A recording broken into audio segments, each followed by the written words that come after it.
السلام علیکم ورحمة الله وبرکاته. بسم الله الرحمن الرحیم. ټول تعریفونه د رب ذوالجلال دپاره چې خالق او مالک او پروردگار د کل عالم دی.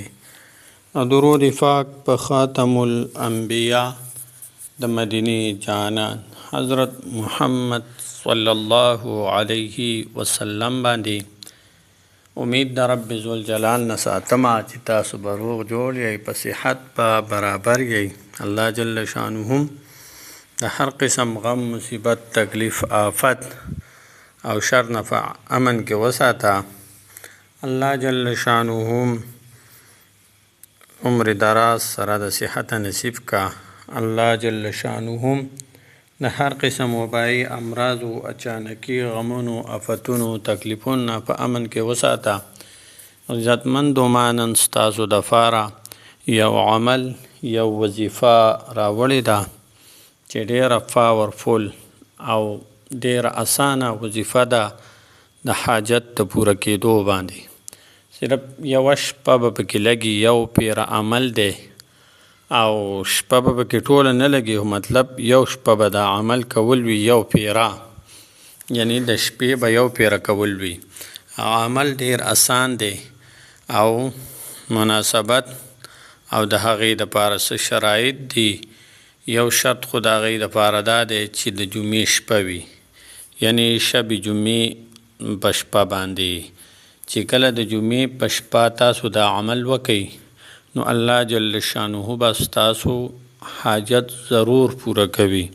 په دغه شپه کې به پوره کوي چې هر قسم حاجت به ستاسو، که مالی وي، که دنیاوي وي او که اخروي وي او که د رزق باره کې وي، چې ستاسو څه قسمه حاجت وي هغه به الله جل شانه په دغه یوه شپه کې پوره کوي.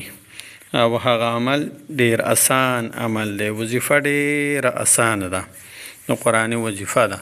راځو د وظیفې طرف ته. وظیفه څرنګه ده، په څه طریقه باندې ده؟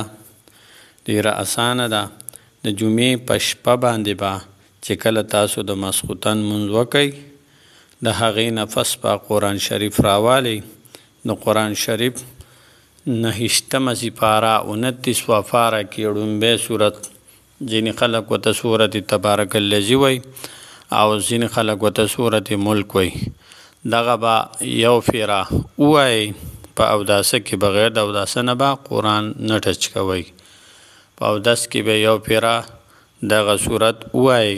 بیا به د الله جل شانه نه د خپل حاجت دپاره دعا وکړئ چې هر قسمه حاجت وي، د هغې دپاره به د الله جل شانه په دربار کې لاس اوچت کړئ. د الله جل شانه به دغه حاجت پوره کېدو دپاره دعا وکړئ. الله جل شانه به ضرور په دغه یوه شپه کې ستاسو حاجت پوره کوي او ستاسو څومره حاجات نور وي نو دا به خامخا پوره کوي او حل کوي به. نو دا وظیفه یو ځلې وکړئ، الله جل شانه به هم دنیا او آخرت څومره حاجات وي هغه به پوره کړي د خپلو خزانو د غیبونه او په خپل فضل و کرم باندې. السلام علیکم ورحمة الله وبرکاته.